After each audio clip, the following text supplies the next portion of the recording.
Hello students, welcome to my class. এই ভিডিওত আমি কৰিম 6.3 এক্সাৰসাইজৰ কোৱেশ্চন নম্বৰ 1 2 ইয়াত কৈছে চিত্ৰ 6.34 অৰ্থাৎ এইখিনি গুটেইখিনি দিয়া আছে দিয়া ত্ৰিভুজ বিলাকৰ কোণবিলাক জোৰ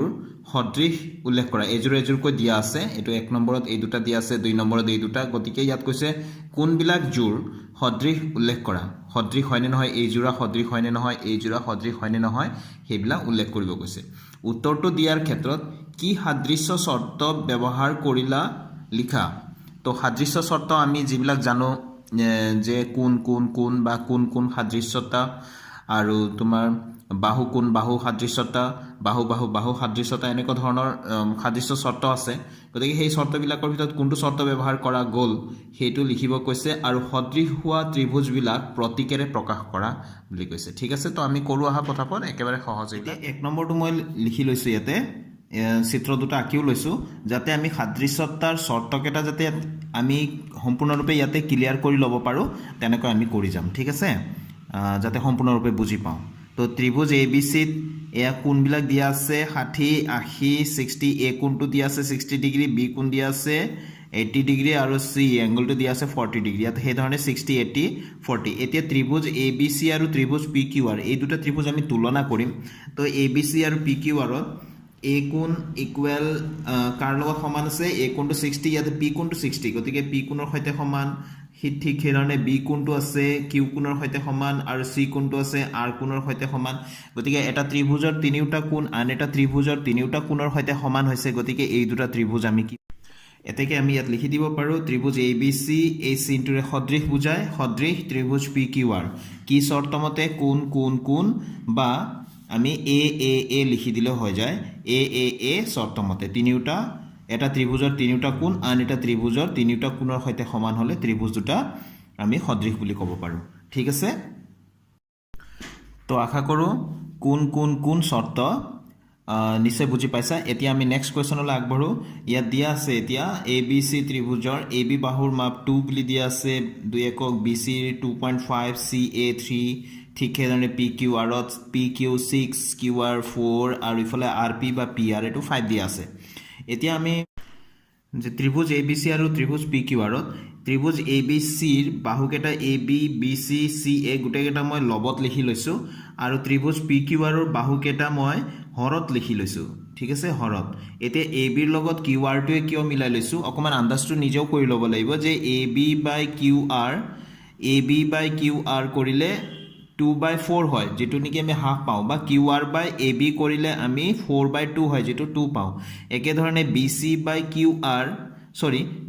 by RP কৰিলে 2.5/5 জৰপা আমি হাফ পাও বা PR by BC কৰিলে আমি তাতো আমি 2 পাও ঠিক আছে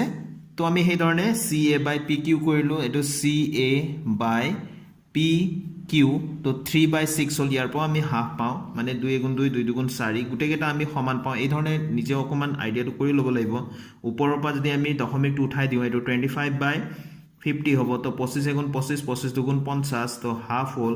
এটো 3 গুণ 3 3 গুণ 6 এটো আমি হাফ পালো তো দেখা পালো যে এটা ত্ৰিভুজ কি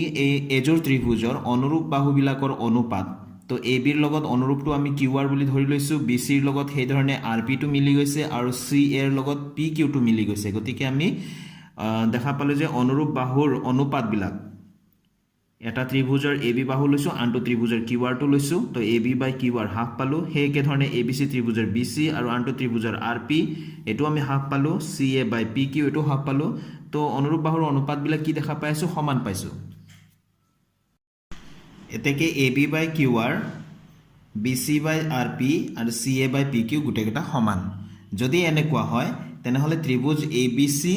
সদৃশ ত্ৰিভুজ QRP বুলি ক'ব পাৰো যদি এনেকুৱা হয় ঠিক আছে তাৰমানে অনুৰূপ বাহুবিলাকৰ অনুপাত বিলাক যদি সমান হয় তো ইয়াত আমি লিখোতে সদায় চাবা যে এটা ত্ৰিভুজৰ যিখিনি বাহু আছে সেইখিনি আমি যদি লবত লিখো গুটেকেটা লবত লিখিব লাগিব যদি হৰত লিখো গুটেকেটাই হৰত লিখিব লাগিব এটা বুলে এতে ত্ৰিভুজ ABC ৰ এটা বাহু বুলে ওপৰত লিখিলো মানে লবত লিখিলো আনটো বুলে আকৌ হৰত লিখিলো তেনেকৈ নহব আমি যদি ABC ত্ৰিভুজৰ বাহুকেটা লবত লিখিব ষ্টাৰ্ট কৰিছো লবতে গুটেকেটা লিখিম তাৰমানে PQR ত্ৰিভুজৰ গুটেকেটা আমি হৰত লিখিম ঠিক আছে তো এতিয়া ত্ৰিভুজ ABC আৰু ত্ৰিভুজ QRP সদৃশ হ'ল এতিয়া QRP বুলি কিয় ক'লো এতিয়া AB বাহুৰ সৈতে AB বাহুৰ অনুৰূপটো PQ নহয় AB বাহুৰ অনুৰূপটো QR আকৌ BC বাহুৰ অনুৰূপটো RP তো ইয়াতে ABC যদি কওঁ ABC ত্ৰিভুজ যদি বুলি কওঁ ইয়াতে QR এটো P ত্ৰিভুজ হৈ আছে হয়নে গতিকে তাৰমানে A শীৰ্ষবিন্দুৰ সৈতে A শীৰ্ষবিন্দুৰ সৈতে Q টো মিলি আছে B শীৰ্ষবিন্দুৰ সৈতে R টো মিলি আছে তাৰমানে অনুৰূপ বুলি যেটো কোৱা যায় যে আৰু C শীৰ্ষবিন্দুৰ সৈতে P টো মিলি আছে চোৱাচোন 2.5 ইয়াতো এয়া 4 এটো 5 তাৰ পিছত এটো 3 গৈছে এটো 6 ৰ ফালে আহিছে হয়নে তো এটো ABC ত্ৰিভুজ যদি বুলি কওঁ তেনেহলে এই ত্ৰিভুজটো কি বুলি ক'ব লাগিব PQR ত্ৰিভুজ বুলি ক'লে আমাৰ ভুল হ'ব আমি ক'ব লাগিব QRP এয়া QRP ঠিক আছে এই ত্ৰিভুজটো যদি আমি ABC বুলি কওঁ আমি এটো কি ক'ব লাগিব QRP কাৰণ A টো হৈ গ'ল Q ৰ সৈতে মিলি আছে B টো B শীৰ্ষবিন্দুটো R ৰ সৈতে মিলি আছে C শীৰ্ষবিন্দুটো P ৰ সৈতে মিলি আছে মই লাহে লাহেকৈ বুজাই আছো যাতে তোমালোকৰ ইয়াতে সাদৃশ্যতাৰ শৰ্তকেইটা যাতে ক্লিয়াৰ হৈ যায় আমাৰ শৰ্তকেইটা কি কি আমি এতিয়া আলোচনা কৰিলো প্ৰথমটো আমি আলোচনা কৰিলো ট্ৰিপল A অৰ্থাৎ কোন শৰ্ত আৰু এবাৰ আমি আলোচনা কৰিছো এটো কি শৰ্তটো কাৰণ এটা ত্ৰিভুজৰ তিনিটা বাহু আন এটা ত্ৰিভুজৰ তিনিটা বাহুৰ সৈতে তুলনা কৰি থকা হৈছে ইয়াতে গতিকে এটোক আমি কম বাহু শৰ্ত বা শৰ্ত বা আমি ইংৰাজীত যদি কওঁ SSS এটো শৰ্ত ঠিক আছে সাদৃশ্যতাৰ শৰ্ত মতে এই দুটা ত্ৰিভুজ সদৃশ এতিয়া আমি 3 নম্বৰ জোড়াটোক চাও ইয়াত দিয়া আছে এয়া দেখি পাই আছে ঠিক LMP আৰু ত্ৰিভুজ আনটো ত্ৰিভুজ হৈছে DEF নিশ্চয় দেখা পাই আছে ইয়াত এতিয়া ভালকৈ লক্ষ্য কৰিবা এটো 2.7 দিয়া আছে LM2 আৰু MP টো দিয়া আছে 2 এফালে PL টো দিয়া আছে 3 এফালে DE4 EF টো 5 আৰু FD টো আছে 6 এতে ঠিক আছে এটো 2 দি আমি এই 4 ক ডিভাইড কৰিব পাৰো কিমান হ'ব 2 দি 4 ক ডিভাইড কৰিলে 2 এই 3 ৰে আমি 6 ক ডিভাইড কৰিব পাৰো 3 ৰে 6 ঘৰণ কৰিলে তাতো আমি পাম 2 তো 2 ৰে 4 ঘৰণ কৰিলে 2 পালো 3 ৰে 6 ঘৰণ কৰিলে 2 পালো কিন্তু এটো 2.7 ৰে আমি 5 ক আমি হৰণ কৰিব নোৱাৰো হয়নে 2.7 ৰে আমি 5 ক হৰণ কৰিলে বা আমি কি নাপাও 2 নাপাও আগতে আমি 2 ৰে 4 ঘৰণ কৰিলে 2 পাও 3 ৰে 6 ঘৰণ কৰিলে 2 পাও কিন্তু 2.7 ৰে 5 ক হৰণ কৰিলে আমি 2 নাপাও 2 হলে দুটা অনুপাতটো সমান হল তৃতীয় অনুপাতটো সমান নহল গতিকে এটো এই দুটা ত্ৰিভুজক আমি সদৃশ বুলি আমি ক'ব নোৱাৰিম এই জোড়া ত্ৰিভুজক আমি সদৃশ বুলি ক'ব নোৱাৰিম গতিকে এই দুটা নেক্সট জোড়াত আমি যাও ইয়াত দিয়া আছে MNL ত্ৰিভুজ এটা আছে আৰু এটা আছে PQR ত্ৰিভুজ তো ইয়াতে এই কোণটো 70 ডিগ্ৰী দেখাই আছে ইয়াতো 70 ডিগ্ৰী দেখাই আছে M কোণটো ইয়াত 70 ডিগ্ৰী দেখাই আছে নিশ্চয় দেখি আছা তাৰপিছত ইফালে Q কোণটো 70 ডিগ্ৰী দিয়া আছে আৰু এই কোণৰ দুইফালে থকা বাহু মান দিয়া আছে এফালেও এই কোণটোৰ দুইফালে থকা বাহুৰ মান দিয়া আছে এতিয়া এনে আন্দাজত যদি কোৱা যায় ইয়াত এটা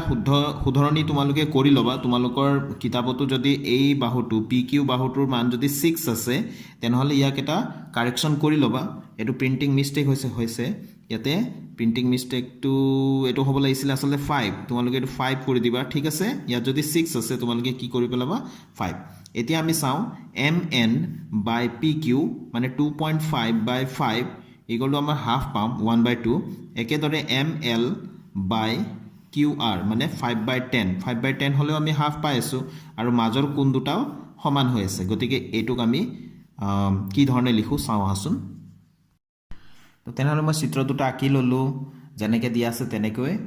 তাৰ ত্ৰিভুজ MNL বুলি কলো MNL আৰু ত্ৰিভুজ PQR বুলি কলো এটো PQR আৰু এটো দুইটাই কোণ দিয়া আছে 70 ডিগ্ৰী সমান তো MN by PQ অৰ্থাৎ 2.5 by 5 অৰ্থাৎ 2.5 টুক আমি 25 by তলত আমি 50 কৰিব পাৰো 25 গুণ 25 25 গুণ 50 এটো হাফ পালো 5 গুণ 5 5 গুণ 10 এটো আমি হাফ পালো তো আমি কি দেখিলো যে কোণ দুটা সমান আৰু কোণ দুটাৰ দুইফালে থকা বাহু দুটাৰ হিয়তৰ অনুৰূপ বাহুৰ সৈতে কৰা অনুপাতটো সমান পালো তাৰমানে MN by PQ কৰিলো আৰু ইফালে ML by QR কৰিলো তো এই দুটা সমান পালো নহয় জানো তো কি দেখা পালো MN by PQ সমান ML by QR তো শর্তটোক আমি কওঁ বাহু এইটো বাহু কোণ বাহু শৰ্ত মতে এই দুটা ত্ৰিভুজক আমি সদৃশ বুলি ক'ব পাৰো তো এতেকে ত্ৰিভুজ এইটুক যদি আমি কওঁ MNL তেনেহলে আমি এইটুক ক'ব লাগিব QPR তো ত্ৰিভুজ MNL যদি কওঁ তেনেহলে এটো দুইটাতে m আছে দেখিছা দুটা m গতিকে দুটা m ৰ পৰা এটা m ললো MNL এটো সদৃশ এটো দুটা q আছে গতিকে এটো q টু প্ৰথমতে লিখিম এটো এটা মই কায়দা কৈছো আৰু q আৰু p r এই দুটা ত্ৰিভুজ সদৃশ হ'ব কি শৰ্ত মতে এনেকুৱা শৰ্তক ভালকৈ মন কৰা দুটা বাহুৰ মাপ দিয়া আছে আৰু সিহঁতৰ মাজৰ কোণ দিয়া আছে তো এনেকুৱা যদি বাহুৰ অনুৰূপ বাহুৰ অনুপাতবিলাক সমান হয় আৰু কোণ দুটাও যদি সমান হয় এনেকুৱা শৰ্ত কি বুলি কম আমি তেনেহলে বাহু কোণ বাহু শৰ্ত মতে বা কু বা মানে এই এতিয়া আমি পঞ্চম জোড়া ত্ৰিভুজ চাই আছো ইয়াতে ত্ৰিভুজ ABC দিয়া আছে আৰু ত্ৰিভুজ DEF বুলি ধৰি লোৱা এটো তো ইয়াতে AB ৰ মান দিয়া আছে আৰু BC বাহুৰ মাপও দিয়া আছে AB ৰ মান দিয়া আছে 2.5 BC বাহুৰ মাপ দিয়া আছে 3 এতে এইটো ত্ৰিভুজত চাও ইয়াতে দিয়া আছে FE ৰ মান দিয়া আছে 6 FD ৰ মান দিয়া আছে 5 ঠিক আছে এটো এতিয়া যদি আমি 3 ৰে 6 হৰণ কৰো 3 তো BC বাই যদি EF লিখো ধৰি লৈছো BC টো ওপৰত লিখিলো EF টো তলত তাৰমানে 3/6 লিখিলে এটা হাফ পাও আৰু 2.5/5 কৰিলো হাফ পাম আমি 1/2 আমি পাম কিন্তু ইয়াত কথা এটা আছে আনজোড়া বাহুৰ এফালে DE ৰ মান দিয়া নাই AC ৰ মানো দিয়া নাই কিন্তু ইয়াতে ইন্টাৰেস্টিংলি কোণ এটাৰ মান দিয়া আছে এটো F ৰ মান দিয়া আছে A ৰ মান দিয়া আছে হয়নে F টো ক'ত আছে ভালকৈ লক্ষ্য কৰা এতিয়া তোমালোকে ভাবানে এই জোড়া সদৃশ হ'ব বুলি এই দুটা সদৃশ নহয় কিয় নহয় চাবা এতিয়া অনুপাত এই বাহুৰ যি জোড়া বাহুৰ যিবিলাক বাহুৰ মানে মাপবিলাক দিয়া আছে অনুৰূপ বাহুৰ জোড়াবিলাকৰ অনুপাতবিলাক আমি সমান পাই আছো এটা 3/6 হলে হাফ হ'ব 2.5/5 হলে হাফ হ'ব কিন্তু এই বাহুটো AB বাহুৰ মাপ আৰু BC বাহুৰ মাপ দিয়া আছে মাজৰ কোণটোৰ মাপ দিয়া নাই ইয়াত কিন্তু FE আৰু FD বাহুৰ মাপ দিয়া আছে মাজৰ কোণটোৰ মাপ দিয়া আছে গতিকে এটো আমি তুলনা কৰিব নোৱাৰো ইয়াতে এই বাহুটোৰ মাপ দিব লাগিছিল এই আখিটো যদি ইয়াত দিয়া হলে কি কৰিলো হয় আমি কি ক'ব পাৰিলো হয় ত্ৰিভুজ ABC আৰু এই ত্ৰিভুজটো আমি সদৃশ বুলি ক'ব পাৰিলো হয় কিন্তু কোণৰ মাপটো ইয়াতে দিয়া নাই বাহুটো কোনটো ভালকৈ লক্ষ্য কৰা AB আৰু BC গতিকে ইয়াত বাহুৰ এই দুটা বাহুৰ মাজৰ কোণটোৰ মাপ দিব লাগিছিল ইয়াত যেনেকৈ দিছে এই বাহুটো আৰু এই বাহুটোৰ মাজৰ কোণটোৰ মাপ দিয়া আছে তেনেকৈ গতিকে এই জোড়া সদৃশ নহয় যি জোড়া সদৃশ নহয় হেকিটা মই লিখি দিয়া নাই এতিয়া শেষৰটো এটো সদৃশ হ'ব কেনেকৈ হ'ব ভালকৈ লক্ষ্য কৰা DEF আছে আৰু ইফালে আমি PQR বুলি আমি প্ৰথমতে যদি কওঁ এইটো আমি এটা দিয়া আছে D কোণটো 70 ডিগ্ৰী আৰু E কোণটো 80 ডিগ্ৰী ইয়াতো আছে Q কোণটো দিয়া আছে 80 ডিগ্ৰী আৰু R কোণটো দিয়া আছে 30 ডিগ্ৰী এতিয়া মই ক'লো যে